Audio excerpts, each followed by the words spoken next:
सोचते खोजते तजस्सुस करते दोस्तों, कैसे हैं आप दोस्तों। इस वक्त एक सवाल जो मेरे ट्विटर अकाउंट पर और हमारी वीडियोस के नीचे कमेंट सेक्शन में बार बार आपकी तरफ से पूछा जा रहा है, वो ये है कि सदर प्यूटन रशियन प्रेसिडेंट जो हैं वो हीरो हैं या ज़ीरो हैं, और उन्हें हम कहाँ रेट करते हैं। इस सवाल का बहुत सादा सा जवाब है, लेकिन ये जवाब जानने के लिए मैं आपके सामने उनकी ज़िंदगी के 3-4 वाक़यात रखता हूँ मुख्तसर, ताकि उनको सुनने के बाद, उनको जानने के बाद आप खुद अंदाज़ा कर सकें कि आपको उन्हें क्या कहना चाहिए। और ये वाक़यात वो हैं जो उनके ज़िंदगी में पिछले 20 साल में 22 साल में पेश आए हैं, और आप में से बहुत से लोग इन वाक़यात को जानते होंगे। जब मैं जिक्र करूँगा तो आपको याद आ जाएगा। आपको याद होगा कि 1991 में जब सोवियत रूस जो है वो ख़त्म हुआ और उसकी जगह रशियन फेडरेशन बनी, तो 15 रियासतें आज़ाद हुई थीं, लेकिन इनमें चेचनिया शामिल नहीं था। चेचनिया जो है ये दोस्तों रूस के इंतहाई नीचे साउथ में, टर्की से थोड़ा सा ऊपर काकेशियन रीजन है, कोहकाफ का रीजन है। ये वो इलाका है जो देवमालाई कहानियों में बहुत ज़्यादा इसका नाम आया करता था। यहाँ की परियां और जिन्नात की कहानियाँ आप सुना करते थे। ये इसलिए इस तरह की कहानियाँ मशहूर थीं कि यहाँ के लोगों का हुस्न और उनकी बहादुरी बहुत मशहूर हुआ करती थी। तो आपने अगर अलिफ लैला पढ़ी है और इस तरह की कहानियाँ, उम्र यार की ज़ंबील और इस तरह की पढ़ी हैं, तो आपको यकीनन याद होगा कि कोहकाफ ही था जहाँ पर जिन्नात परियों को उठा कर ले जाते थे, और वहीं पर परियों की शहज़ादी और शाह जिन्नात हुआ करते थे। तो ये जो रीजन है, इसने जब रशियन फेडरेशन बनी और 15 रियासतें आज़ाद हुई, तो चेचनिया इन आज़ाद रियासतों में नहीं था। यहाँ एक रेफरेंडम हुआ जिसके मुताबिक इन लोगों ने ये फैसला किया कि वो रशियन फेडरेशन में जाएंगे, आज़ाद रियासत नहीं बनाएंगे। लेकिन जैसे ही ये चेचन रिपब्लिक बनी, इसके कुछ देर बाद ही जोहर दाऊदोफ उनका नाम था। ये रशियन नामों के आखिर में अक्सर वाव और फे से मिलती जुलती एक आवाज़ आती है। आप समझें कि जोहर दाऊद उनका नाम था। तो वो उसके प्रेसिडेंट थे चेचन रिपब्लिक के। उन्होंने कुछ ही देर बाद अपनी मुकम्मल आज़ादी का ऐलान कर दिया। ये वो रीजन है जो ओवरवेलमिंगली मुसलमान है। यहाँ के 95 से 98% लोग मुसलमान हैं, और एथनिक रशियंस जो हैं इनके मुकाबले में वो महज 1 से 2% के बीच में हैं। यानी यहाँ बहुत ज़्यादा मुसलमान हैं। सबसे ज़्यादा यहाँ जो आबादी है, डोमिनेंट आबादी, वो मुसलमानों की है। तो जब इन्होंने अपनी आज़ादी का ऐलान किया तो उसे दुनिया ने भी तस्लीम नहीं किया, और रशियन फेडरेशन ने क्यों तस्लीम करना था। बोरिस येल्सिन उस वक्त रशिया के प्रेसिडेंट थे। उन्होंने चेचनिया की आज़ादी के खिलाफ जंग कर दी, चेचनिया पर यानी हमला कर दिया। अब जो चेचन नौजवान थे, ये जंगजू थे, इन्होंने इसको जहाद का नाम दिया और रशियन आर्मी से जंग की। बोरिस येल्सिन रशिया के प्रेसिडेंट थे। उन्होंने पूरा असलहा, टैंक्स, गाड़ियाँ, पूरी ताकत से उन्होंने इस इलाके पर हमला किया, लेकिन रशियन फौज हार गई और चेचन मुजाहिदीन जीत गए। उन्होंने एक चेचन रिपब्लिक बनाई है, फिर उन्होंने इसको इस्लामिक रिपब्लिक का नाम दिया। यहाँ चेचनिया में उन्होंने शरीयत नाफिज की। इनके मशहूर लीडर और जंगजू लीडर्स उस वक्त पूरी दुनिया में सफ़र करते थे, पाकिस्तान भी आया करते थे, जिनमें शामिल बसायोफ, ज़ैलम खान, असलान मशखादोफ और इब्न ख़ताब इनके हीरो बन गए। असलान मशखादोफ इनके प्रेसिडेंट भी थे। इन्हीं ने चेचन को इस्लामिक रिपब्लिक बनाने का ऐलान किया था। बल्कि ये ज़ैलम खान तो पाकिस्तान आए थे, यहाँ मंसूरा में भी आए थे। काजी हुसैन अहमद और सैयद मुनव्वर हसन अमीर जमात इस्लामी जो रहे हैं, उनके साथ इनकी तस्वीर भी मौजूद हैं। फिर ये ज़ैलम खान दोहा चले गए और वहाँ रशियन इंटेलिजेंस ने इनको एक बम धमाके में मरवा दिया था। तो खैर, ये वो लीडर्स उस वक्त चेचनिया के 90s में बन गए जिन्होंने इस्लामिक रिपब्लिक अपने मुल्क को करार दिया था। ये जो सारा बैकग्राउंड आपके सामने होगा तो आपको समझ आएगी कि प्यूटन क्या रोल प्ले कर रहे थे। वो उस वक्त सेंट पीटर्सबर्ग में जो मेयर ऑफिस है वहाँ काम करते थे, और मेयर के राइट हैंड थे। वहाँ के फॉरेन अफेयर्स कमेटी के हेड थे। फॉरेन अफेयर में उनको एडवाइस करते थे। फिर फूड बहुत ज़्यादा जो बाहर से आनी थी, क्योंकि रूस में उन दिनों खुराक का कहत पड़ा हुआ था। अब हालांकि रशिया जो है दुनिया में सबसे ज़्यादा गंदम पैदा करता है, लेकिन उस वक्त सोवियत रूस टूटा था, बड़े बुरे हालात थे, मुआशी हालात भी ठीक नहीं थे, तो गंदम वगैरह यही मंगवाया करते थे, जिसमें कि इनके ऊपर करप्शन के इल्ज़ामात भी लगे। लेकिन खैर, प्यूटन अभी एक शहर तक थे, वो अभी रशिया की बड़ी फैसला साज पोजीशन में नहीं आए थे। तो पहली चेचन जंग के बारे में आप जान गए कि वो चेचन जीत के उन्होंने इस्लामिक रिपब्लिक कायम कर ली थी। लेकिन ये अब हम आते हैं जंप करके 1998 पर, जब चेचन में रिपब्लिक कायम है, इस्लामी निज़ाम वहाँ नाफिज है, और प्यूटन बन गए हैं रशिया की खुफिया एजेंसी FSB के सरबराह। ये 1998 की बात है। अब प्यूटन वो सारे मामला देख रहे हैं कि कैसे रशियन फेडरेशन का एक यूनिट जो है उनसे अलग हो रहा है, और वो बोरिस येल्सिन जो रशिया के सदर थे उनके करीब होते जा रहे थे। बोरिस येल्त्सिन जो थे वो बहुत कमज़ोर हो चुके थे, बहुत ज़्यादा शराब पीते थे। आप उनके वीडियोस ऑनलाइन देखें तो हर वक्त डगमगा रहे होते थे और रशिया एक नई सदी में जा रहा था। ये वो टाइम था जब रूसी जो शहरी थे उन्होंने तो रूस का एक अरूज देखा हुआ था। उन्होंने अभी 10 साल पहले वो वक्त देखा था जब उनकी हाँ और ना पे वाकई दुनिया के बहुत से अहम फैसले होते थे। और अब सोवियत रूस टूट चुका था, रशियन फेडरेशन में कहत पड़ा हुआ था, लोग बर्तन उठाकर बाज़ारों में औरतें ख़ास तौर पर एहतजाज किया करती थी कि हमारे पास खाने को कुछ नहीं। तो इन हालात में बड़ी डीमोरलाइज हो चुकी थी रशियन कौम, और वो ये भी देख रहे थे कि उनकी फ़ौज अभी चेचनिया में गई है और छोटे से एक रीजन से मुजाहिदीन से मार खाकर वापस आई है और वहाँ से उसको अपने अंदर शामिल नहीं कर सकी। तो प्यूटन एक स्ट्रॉन्ग मैन बनने के रास्ते पर थे और उन्होंने FSB में जब वो उसके डायरेक्टर थे तो वो बोरिस येल्त्सिन के बहुत करीब आ गए। अब बोरिस येल्त्सिन ने ये किया कि 99 में प्यूटन को डिप्टी वज़ीर आज़म 3 उनके थे नीचे, उनमें से एक बना दिया और कुछ देर बाद पार्लियामेंट से तौसीक कराकर उन्होंने इन्हें प्राइम मिनिस्टर बना दिया रशिया का। ये पहला मौका था जब प्यूटन रशिया के दुनिया के सामने आए। इससे पहले इन्हें कोई नहीं जानता था। ये इसलिए था कि रूस में प्रेसिडेंट डायरेक्ट इलेक्ट होता है, प्राइम मिनिस्टर वो नामजद करते हैं, मुकर्रर करते हैं और फिर उसकी तौसीक कराते हैं। ज़्यादा पावर भी प्रेसिडेंट के पास होती हैं। जिस तरह आज आप जानते हैं कि शायद आप में से बहुत कम लोग जानते हो कि मिखाइल मिशोस्तान जो हैं वो रूसी प्राइम मिनिस्टर हैं। क्या आप में से किसी को पता है उनका? सबको प्यूटन का पता है। तो इसी तरह उस वक्त सबको बोरिस येल्त्सिन का पता था। जब प्यूटन प्राइम मिनिस्टर बने तो किसी को नहीं पता था कि ये कौन है, कहाँ से आए हैं, और ज़्यादा मारूफ भी नहीं थे, ज़्यादा लोग एक्सपेक्ट भी नहीं कर रहे थे। लेकिन ये उस वक्त पूरे रूस में और किसी हद तक दुनिया में भी इनका नाम गूंजने लगा जब चेचन पर दूसरी जंग रशिया की तरफ से आई। यह जंग ऐसे शुरू हुई कि चेचन मुजाहिदीन जो थे इन्होंने साथ के इलाके दागिस्तान पर हमला कर दिया और उनका उस पर क्लेम था कि ये तारीखी तौर पर हमारा इलाका है, मुस्लिम अक्सरियती इलाका है, 97-98% मुसलमान है, ये हमारा इलाका है। और तारीखी तौर पर भी आपको बताएं, जब ये यहाँ का पूरा इलाका रीजन इसने इस्लाम कबूल किया तो दागिस्तान उन पहले इलाकों में से था यहाँ के काकेशिया रीजन के जो मुसलमान हुए।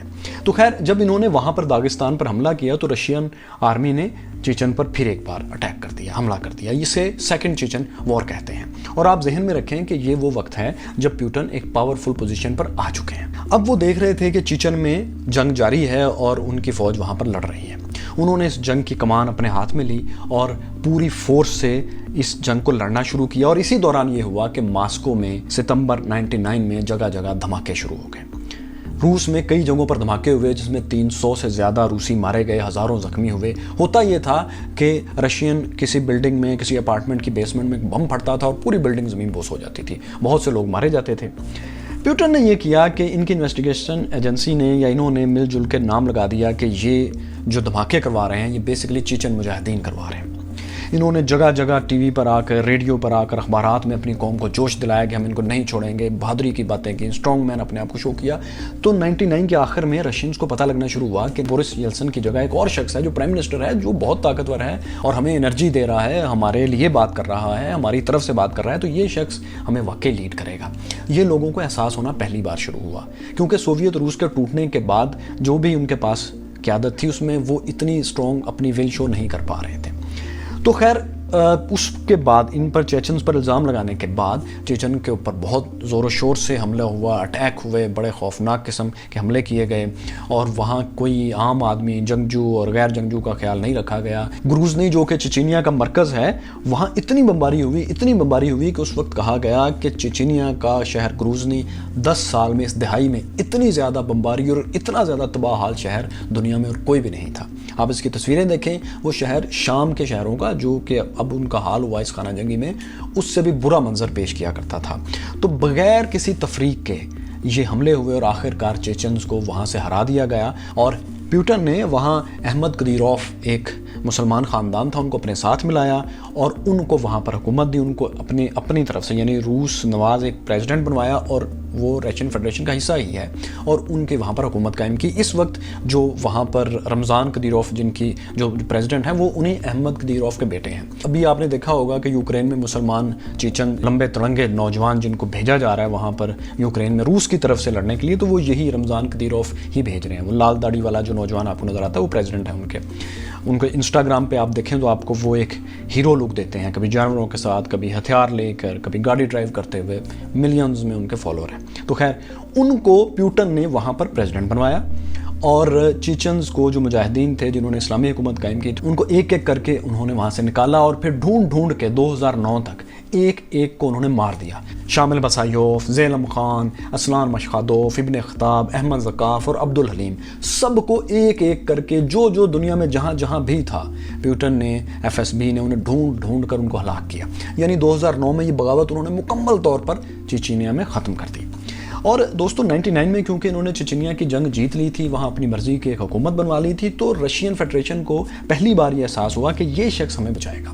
ساتھ ہی احساس پیوٹن کو بھی ہو گیا کہ یہ بیسٹ وے ہے پاور میں آنے اور رہنے کا، کیونکہ اس کے بعد جب اگلے سال 2000 میں الیکشن ہوئے تو پیوٹن اوور ویلمنگلی جیت گئے، پورے رشیا سے جیت گئے. اب کہنے کو تو ان کو 53 پوائنٹ سمتھنگ ووٹ ملے تھے، لیکن اگر آپ نقشے کو دیکھیں تو سوائے چند ایک چھوٹی چھوٹی جگہوں کے پورا رشیا پیوٹن نے ون کر لیا تھا. تو اس وننگ سے پیوٹن نے بھی ایک سبق سیکھا کہ ان کا آگے بڑھنے کا راستہ دراصل یہ ہے کہ اپنی فوج کا اعتماد بحال کیا جائے ان علاقوں کو واپس اپنے ساتھ شامل کر کے جو کبھی سوویت روس کا حصہ تھے، یا سوویت روس جس طرح سے مضبوط تھا رشین فیڈریشن کو، اسی طرح زیادہ سے زیادہ ٹیریٹری ہولڈ کر کے اور اپنے آپ کی پاور شو کر کے انہوں نے اپنے آپ کو مضبوط اور طاقتور شو کریں گے تو ان کی قوم کا مورال بھی بلند ہوگا اور وہ بھی حکومت میں رہ سکیں گے. دوسرا راستہ جو تھا کہ اکانومی کو بہتر کرنے کا، ہمسایوں سے اچھے تعلقات لے کے آنے کا، انٹرپرینیورشپ آگے بڑھانے کا، اور ایک اچھی لیڈرشپ دے کر اور اپنے نیچے اچھی لیڈرشپ تیار کرنے کا دنیا کا مانا ہوا فارمولا وہ انہوں نے اختیار نہیں کیا. دوستو اس کہانی میں اور پیوٹن کے پاور میں آنے تک یہ ساری بات جو آپ نے دیکھی یہ تو ٹھیک ہے، لیکن اس میں ایک بات میں نے آپ کو نہیں بتائی، وہ یہ کہ جن چیچن مجاہدین پر یہ الزام لگایا تھا کہ رشیا میں، ماسکو میں، اپارٹمنٹس میں بمبنگ وہ کروا رہے ہیں، یہ الزام پھر غلط ثابت ہوا. بلکہ اس کے الٹ یہ ثابت ہوا کہ جو رشیا میں بمنگ ہو رہی تھی وہ ایف ایس بی کروا رہی تھی، یعنی رشین خفیہ ایجنسی پیوٹن کی ہدایات پر کروا رہی تھی، اور وہ اس لیے کروا رہی تھی کہ پیوٹن کو الیکشن جتوایا جا سکے اور وہ کے جی بی کی باقیات جو رشیا کو دوبارہ سوویت روس والی پاور میں لے کے آنا چاہتی تھی وہ ایک اسٹرانگ مین چاہ رہے تھے، اور پیوٹن اسی ٹیم کا اہم ترین حصہ تھے جو پیوٹن کو پھر پاور میں لے کے آنا چاہ رہے تھے تاکہ یہ پورا گروپ اب پاور میں آئے. تو اس کو ایک بہانہ بنایا گیا کہ رشیا میں ایک کیوس پیدا کر کے پھر ایک جگہ پر اٹیک کر کے اور خوفناک اٹیک کر کے، جس میں کہ آپ کو بتائیں کہ 10 لاکھ سے زیادہ لوگ اس پوری جو انسرجنسی انہوں نے کئی سال میں کچلی پیوٹن میں، اس میں 10 لاکھ سے کئی لوگ تو کہتے ہیں 30 سے 40 لاکھ لوگ مارے گئے، لیکن ہم ایک محتاط اندازہ بھی لگائیں تو کم از کم 10 لاکھ سے زیادہ مسلمان یہاں پر مارے گئے. ان میں سے سب سے زیادہ جو تھے عام لوگ تھے، ان کی ماس گریوز آج بھی آپ کو وہاں ملتی ہیں، اس کی تصویریں عام ہیں کہ لائن میں چیچن کے مسلمانوں کو مار کے پھینکا ہوا ہے، پھر ان سب کو ایک ہی قبر میں ڈالا جا رہا ہے. تو یہ سب کچھ پیوٹن کر رہے تھے. تو یہ سب کچھ اس لیے تھا تاکہ ان کو اسٹرانگ مین شو کیا جا سکے رشینز کے سامنے اور ان کو الیکشن جتوایا جا سکے. یہ کیسے ثابت ہوا؟ یہ اس کے 3 ثبوت ہمارے سامنے ایک ایک کر آتے ہیں. سب سے پہلا ثبوت تو دوستو اس وقت آیا جب 3 ایف ایس بی کے ایجنٹ گرفتار ہوئے، ایسے وقت میں جب وہ روسی شہر ریزان میں ایک بلڈنگ کے نیچے 3 بم رکھ رہے تھے، کچھ بم رکھ رہے تھے، اور جب ان بموں کو دیکھا گیا تو یہ بالکل وہی بم تھے جن سے رشیا کی باقی عمارتیں انہی دنوں تباہ ہوئی تھیں. یہ گرفتار ایسے ہوئے کہ وہاں کی جو پولیس تھی ریزان شہر کی، ان کو پتہ نہیں تھا کہ یہ کون ہے، انہوں نے ان کو بم رکھتے ہوئے دیکھا اور ان کو پکڑ لیا. جب ان کو پکڑ کے لے کے گئے اور تھوڑی دیر بعد پتہ لگا کہ یہ تو ایف ایس بی کے خفیہ ایجنٹ ہیں، ان کے اہلکار ہیں، تو پھر ان کو چھوڑ دیا گیا. لیکن اس وقت تک چونکہ رشیا میں کیوس بھی تھا کہ بڑی بمنگ ہو رہی ہے، اور فوراً سیکنڈز میں یہ خبر رشیا میں پھیل گئی اور دنیا میں بھی پھیل گئی کہ یہ کچھ لوگ گرفتار ہو گئے بم رکھتے ہوئے. تو وہ اس لیے اب اس سے تو بچا نہیں جا سکتا تھا کہ وہ لوگ کہاں گئے جو گرفتار ہوئے تھے. تو پھر یہ کہا گیا کہ دراصل یہ ایف ایس بی کے اہلکار ہی تھے، لیکن یہ ایک ٹریننگ کر رہے تھے کہ کہیں بم ہو تو ان کو کیسے ڈیفیوز کرنا ہے. یہ بات کہی گئی جس سے پہلی بار یہ شک ہوا کہ شاید یہ کوئی اس میں گیم اور ہے. دوسرا ثبوت دوستو ہمارے سامنے ایک ایف ایس بی ہی کے سابق آفیسر کے ذریعے سامنے آتا ہے جن کا نام تھا الیگزینڈر لیٹوینکو. انہوں نے ایک کتاب لکھی بلوئنگ اپ رشیا، جس میں انہوں نے ماسکو بمنگ، ان اپارٹمنٹس بمنگ پر پوری تفصیل سے لکھا کہ یہ کیسے پیوٹن کو پاور میں لانے کے لیے استعمال کیے گئے. اس کتاب پر رشیا میں تو ظاہر پابندی ہے، لیکن آپ کو ویسے یہ کتاب مل جائے گی باقی دنیا سے، جس میں انہوں نے پوری تفصیل سے لکھا کہ وہ خود ایف ایس بی میں تھے تو وہ کس طرح سے جانتے ہیں کہ یہ سب کچھ ایک فراڈ، ایک ڈرامہ تھا. ان کو الیگزینڈر لیٹوینکو کو پھر یہ پناہ لینے کے لیے لندن چلے گئے، جہاں پھر پیوٹن نے ان کو چائے میں ہلکی سی زہر کی مقدار ڈال کر ان کو مروا دیا تھا. ان کو چونکہ لندن میں مروایا گیا تھا تو پھر برطانیہ کے رشیا سے کچھ دیر تک تعلقات بھی خراب رہے، کچھ سفارتکار بھی نکالے گئے کہ آپ نے ہماری سرزمین پر ایک قتل کیوں کیا ہے، آپ کے خفیہ ادارے نے. اس پہ کافی تعلقات بھی ان کے اس طرح اکھاڑ پچھاڑ آئی، سفارتکار وغیرہ نکالے گئے، لیکن یہ واقعہ بھی ریکارڈ کا حصہ ہے. اب آپ کو دکھاتے ہیں تیسرا ثبوت. तीसरा सबूत दोस्तों ये है कि इस बमिंग पर तहकीक करने वाला हर शख्स या तो हटा दिया गया और बहुत से मिस्टीरियस सर्कमस्टांसेस में अजीबोगरीब हालात में मारे गए, सड़कों पर मरे हुए पाए गए। खा वो वकील थे, खा वो जासूसी कर रहे थे, खा वो तहकीकाती रिपोर्टर थे, जो भी लोग इस वाक़े पर, इस बॉम्बिंग पर तहकीकात कर रहे थे कि ये कैसा हुआ, ये कौन थे लोग इनके पीछे, इसका ट्रायल कहाँ हो रहा है, वो लोग मारे गए। मिसाल के तौर पर इनमें योरी चेखन थे, सर्जी कैनफो थे, एना पोलिटिको और अलेक्जेंडर लिटविंको जिन्होंने किताब लिखी थी। ये बड़े बड़े नाम हैं जो इन वाक़यात की तहकीकात करते हुए मारे गए। इसके अलावा दोस्तों एक वकील थे जो कि मिखाइल तरपाक्शन उनका नाम था, वो एक कानूनी एंगल से इस पर रिसर्च कर रहे थे कि वो लोग जो विक्टिम थे इन बम धमाकों में, जो मारे गए या जिनके प्यारे मारे गए या जिनके घर तबाह हुए, वो उनके लिए केस लड़ रहे थे। और ज़ाहिर है केस लड़ते हुए वो तहकीकात कर रहे थे कि गवर्नमेंट को इनकी कंपनसेशन करनी चाहिए और वो इसका कौन विक्टिम है उस तक सही तरह पहुंचना चाहिए, इसको ओपन ट्रायल होना चाहिए। उनको गिरफ्तार कर लिया गया एक दिन, उनके ऊपर मुबैना तौर पर जाली असला डाल करके इनकी गाड़ी में गैर कानूनी असला था। 2 साल उनको जेल में रखा गया। वो जब 2 साल बाद जेल से रहा होकर आए और उन्होंने दोबारा वो केस लड़ना शुरू किया तो फिर उनको गिरफ्तार कर लिया गया, 2 साल फिर उनको जेल में रखा गया। उसके बाद वो फिर रशिया से बाहर निकल गए और एग्जाइल में फिर वो बाकी बातें ये सारी कर रहे हैं। तो दोस्तों ये वो 3 बड़े अहम पॉइंट्स हैं जिनसे ये शक बहुत ज़्यादा गहरा होता है कि प्यूटन ने पावर में आने के लिए और एक रशिया में वो एक पूरा ग्रुप जो था, जो सोवियत रूस के स्टाइल में दोबारा रशिया को उठाना चाह रहा था, उनके साथ मिलकर पावर में आए और मुसलसल पावर में रहने के लिए वो इस तरह के हथकंडे शुरू से ही इस्तेमाल करना सीख गए थे कि अपने मुखालफिन को, ऐसे मुखालफिन जो उन्हें इक़्तिदार से निकलवा सकते हैं, उनको मरवाना है, बाहर कर देना है, चुप करवाना है, कैसे करवाना है, वो इस बारे में बहुत मशहूर हैं कि वो इसके लिए फौरी एक्ट करते हैं और पूरी पावर से करते हैं। अगर दोस्तों इन सब में प्यूटन के मुताबिक और गवर्नमेंट के मुताबिक, एफएसबी के मुताबिक चीचन मुजाहिदीन शामिल थे, मास्को बमिंग और ये सारे जो धमाके अपार्टमेंट्स में हो रहे थे, जिसकी वजह से प्यूटन आए, हुकूमत में आए, उसके बाद जो हुए अभी हम उनकी बात नहीं कर रहे, जो इनको इक़्तिदार में लाने का बायस बने, उन वाक़यात में अगर चीचन मुजाहिदीन मुलव्विस थे तो रशिया में कोई एक इंक्वायरी, कोई अदालती निज़ाम, कोई ऐसा होना चाहिए ना जहां उन चीचन्स को इल्ज़ाम उन पर साबित करके किसी को सज़ा दी गई हो। कुछ लोगों को जिनको सज़ा हुई वो खुफिया ट्रायल्स में हुई और कुछ लोगों के ऐसे कन्फेशन आए कि वो मार पीट के बाद कन्फेस कर रहे हैं कि हमने किया है, लेकिन ओपन ट्रायल से अदालती निज़ाम, जिस तरह इंसाफ का पूरा प्रोसेस होता है, किसी शख्स को सज़ा नहीं दी गई, जिसकी वजह से ये सारे इल्ज़ामात इन चारों वजूहात की बिना पर मशकूक हैं आज तक कि ये सिर्फ किसी वजह से थे, प्यूटन इन सबको कर रहे थे पावर में आने के लिए। इस सब से दोस्तों प्यूटन ने जो सीखा वो फिर उन्होंने पूरे अपने 20 साल कैरियर में, 22 साल कैरियर में उसको दोहराया है। आप देखें कि 2008 में उन्होंने जॉर्जिया पर हमला किया और उसके 2 छोटे छोटे हिस्सों अबखाज़िया और साउथ ओसेशिया पर कब्जा कर लिया। एक दफ़ा फिर उन्होंने अपनी कौम का मोराल बूस्ट किया कि देखें मैं तो जनाब दूर के इलाके जो कभी हमारे थे अब हमसे छिन गए थे, मैं उनको भी वापस लाने की सलाहियत रखता हूँ। छोटे छोटे इलाके, वैसे ही जॉर्जिया छोटा सा मुल्क है, उसके 2 छोटे छोटे इलाकों को ये कह के ये हमारे इलाके हैं, वो उन्होंने वापस छीन लिए। उसमें 400-500 लोगों की हलाकतें हैं क्योंकि जॉर्जिया तो उनका मुकाबला ही नहीं कर सकता था रशिया की इतनी पावरफुल आर्मी का। ये 2008 में हुआ। तो उसके बाद 2014 में इन्होंने ये किया कि क्रीमिया, वहाँ इन्होंने, रशिया ने बगावत करवा दी, 4-5 लोग वहाँ हलाक हुए क्योंकि वहाँ इनके मुकाबले पे उस वक्त यूक्रेन नहीं आया, तो उसको भी इन्होंने कब्जा कर लिया। फिर 2015 में इन्होंने ये किया कि शाम में बिशारुल असद जो इनके दोस्त थे, उनकी हमायत में, जो कि खुद एक डिक्टेटर थे, उनकी हमायत में अपनी पूरी फौजी ताकत झोंक दी। अब बज़ाहिर तो वो शाम के सदर बिशारुल असद की हमायत में आए थे, बगावत को जो उनके खिलाफ हो रही थी उसको कुचलने के लिए आए थे, जो एक अरब स्प्रिंग के नतीजे में पैदा हुई थी वहाँ। लेकिन उसी बहाने में, उस पर्दे में प्यूटन ने 200 से ज़्यादा अपने जंगी हथियार टेस्ट किए वहाँ के मुसलमानों पर, और उन्होंने इतनी बमबारी की कि सिर्फ पहले 3 साल में 8000 से ज़्यादा आम शहरी वहाँ मारे गए। प्यूटन ने अपने जदीद जंगी तैयारे टेस्ट किए, उनसे मिसाइल गिराए, बम गिराए, और इतने लोगों की हलाकतें हुई कि वहाँ के शहर अदलीब और अलीपो को आप देखें तो वो खंडरात का मंजर पेश करते हैं। अब जाहिर है ये वही सबक था जो उन्होंने 99 में चेचनिया में, ग्रूजनी में सीखा था कि दुश्मन पर जिस पर आपने हमला करना है, जिसको आपने शिकस्त देनी है, उस पर इतनी बमबारी करें, ये देखे बगैर कि वो कौन आम शहरी है, कौन जंगजू है, और इतना ज़्यादा उसको पनिश करें कि वो आपके सामने खड़ा ही ना हो सके। किसी असूल, किसी कायदे की कोई तमीज़ नहीं होनी चाहिए। तो ये वो सीख चुके थे, ये उन्होंने अप्लाई किया यहाँ। अब ज़ाहिर है जो बागी थे, बिशारुल असद के खिलाफ जो लोग निकले हुए थे, वो भी कर रहे थे कुछ, लेकिन वो ज़ाहिर है जंगी जहाज़ों का मुकाबला तो नहीं कर सकते थे, जिसका नतीजा ये निकला कि उन्होंने बिशारुल असद की सदारत भी बचाई, जो कि इस वक्त एक तरह से फाते ही हैं कि वो हुकूमत में मौजूद हैं और थोड़े बहुत इलाके के अलावा बाकी सारे पर उनका कंट्रोल है। और जाहिर है रशियन प्रेसिडेंट प्यूटन की मदद से है, उनकी मिलिट्री मदद से है।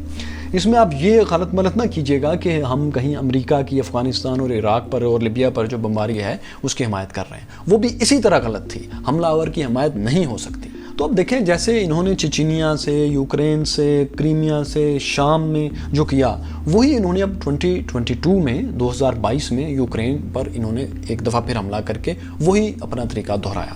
اور یہ وہ واحد حملہ ہے پیوٹن کی پوری 22 سالہ اقتدار کے طاقت کے دور میں جو سب سے بڑے ایریے پر انہوں نے کیا ہے۔ اتنے بڑے علاقے پر انہوں نے اپنے 22 سالہ تاریخ میں اپنے اقتدار کے دور میں کبھی نہیں کیا۔ یہ ایگزیکٹلی اسی طریقے سے علاقوں کو گھیر رہے ہیں جیسے شام میں انہوں نے بشار الاسد کے ساتھ مل کر، بشار الاسد کو ظاہر ہے یہی ٹرین کر رہے تھے، یہی ان کے ایڈوائزر تھے، وہ ایک ایک شہر کو گھیرتے تھے، پھر لمبے عرصے تک گھیرے رکھتے تھے، وہاں بھوک پیدا کرتے تھے، وہاں پر افلاس پیدا کرتے تھے، وہاں کیوس پیدا کرتے تھے، اور آخرکار اس وقت تک ویٹ کرتے تھے کہ وہ شہر ان کی جھولی میں آ گرے۔ بہت زیادہ ہلاکتیں بھی ہوتی تھیں، یہ ساری چیزیں ہم آپ کو مسلم کولڈ وار میں دکھا چکے ہیں۔ تو وہی سب کچھ یہاں یہ ریپیٹ کر رہے ہیں یوکرین میں، لیکن اب یہاں ان کو ریزسٹنس اس سے بہت زیادہ مل رہی ہے جو ان کو شام میں مل رہی تھی۔ اور اگر ہلاکتوں کی بات کریں یہاں یوکرین میں، تو اب تک 1300 سے زیادہ یوکرین کے فوجی مارے جا چکے ہیں، اور جو عام شہری مارے گئے ہیں سینکڑوں میں مارے گئے ہیں، 400-500، جو کہ ایگزیکٹ فگر بہت بعد میں آئے گا۔ یوکرین کی آبادی بھی زیادہ نہیں ہے، لیکن آپ دیکھیں کہ وہاں بھی بومنگ میں، ہسپتالوں پہ بومنگ ہو رہی ہے، اسکولز میں بومنگ ہو رہی ہے، شہروں پر بومنگ ہو رہی ہے، جو لوگوں کے رہائشی ایریاز ہیں وہاں بمباری ہو رہی ہے۔ اور اب تو رشیا نے اپنی فضائیہ کو بھی پوری طرح استعمال کرنا شروع کر دیا ہے، جو کہ کچھ عرصہ پہلے تک نہیں ہو رہے تھے، کیو سے تھوڑا ہی دور رہ گئے ہیں وہ۔ تو دوستو آپ خود فیصلہ کریں کہ ایک شخص جو اقتدار میں آنے سے لے کر مسلسل 22 سال سے اقتدار میں ہے، اور اس کی پوری تاریخ جو ہے وہ حملوں پر ہے کہ وہ ارد گرد کے علاقوں پر حملہ آور ہوتا ہے۔ اس کے مقابلے میں آپ کے سامنے چائنا بھی ایک پاور ہے، وہ بغیر حملوں کے اپنی اکانومی کے ذریعے دنیا میں آگے بڑھ رہا ہے اور اپنی ملٹری طاقت بھی بڑھا رہا ہے۔ لیکن ایک شخص جو نہ صرف اقتدار کے ساتھ اس طرح ہے کہ وہ اقتدار چھوڑنے پر تیار نہیں، مسلسل 2 بار پہلے پریزیڈنٹ بنے، پھر 2 بار کے بعد وہ تیسری بار پریزیڈنٹ کا الیکشن نہیں لڑ سکتے تھے تو وہ پرائم منسٹر بن گئے، لیکن اختیارات انہوں نے زیادہ رکھ لیے۔ اس کے بعد پھر دوبارہ پریزیڈنٹ بنے اور ٹرم ہی 6 سال کی کروا لی۔ اب وہ 6 سال کے لیے پریزیڈنٹ بنے ہیں، اب دوسری ٹرم ہے 2024 تک جائے گی، اور اب آپ دیکھیے گا کہ وہ یہاں آ کر بھی نہیں رکیں گے، وہ پوری کوشش کریں گے کہ اقتدار میں قائم رہیں۔ آپ خود سوچئے کہ وہ کیسا لیڈر ہوگا جو اقتدار چھوڑنا ہی نہیں چاہتا۔ جو ہمیں پیوٹن کی لائف بتاتی ہے کہ وہ اقتدار کیوں نہیں چھوڑنا چاہتے، اس میں ایک بہت اہم نقطہ ہے۔ وہ نقطہ یہ ہے کہ وہ اب خود کرملن کے، یعنی وہ صدارتی محل، وہ پالیسی ساز ادارہ رشیا کا جو ماسکو میں ہے، کرملن، جہاں سے فیصلے ہوتے ہیں، تو عموماً رشیا کی پاور کو دکھانے کے لیے، بتانے کے لیے کرملن کا لفظ استعمال ہوتا ہے، کرمنل نہیں، کرملن۔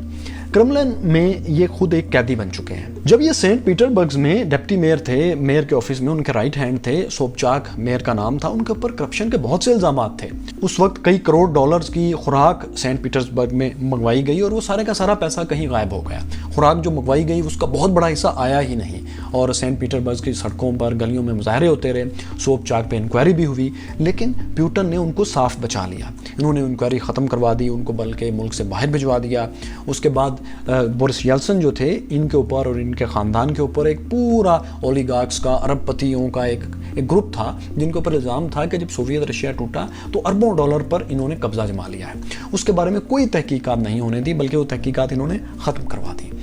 اس کا نقصان یہ ہوا دوستو کہ آج تک پیوٹن پر یہ الزام لگتا ہے کہ بیسیکلی وہ جو لوگ ہیں ان کو بچانے کے لیے اور ان کے ذریعے جو پیوٹن نے دولت بنائی ہے، جو اربوں ڈالرز میں بتائی جاتی ہے، وہ اس کو بچانے کے لیے ان کا ضروری ہے کہ یہ کرملن میں رہیں، کیونکہ اگر یہ نہیں رہتے اور اپوزیشن جیت جاتی ہے تو وہ ظاہر ان کا احتساب کرے گی، تو وہ لوگ جو پچھلے 20-22 سال سے ان کی وجہ سے اقتدار میں ہیں، اور اس وقت جتنے بھی ٹھیکے ملتے ہیں یہاں پر، جو اولمپکس بھی ہوئے اس کے بڑے بڑے ٹھیکے انہوں نے اپنے دوستوں کو دیے، اور وہ بلینز آف ڈالر کہا جاتا ہے کہ وہ ان کے فرنٹ مینز ہیں، تو یہ سب ان کا جو انہوں نے ایک سسٹم بنایا ہوا ہے یہ ختم ہو جائے گا۔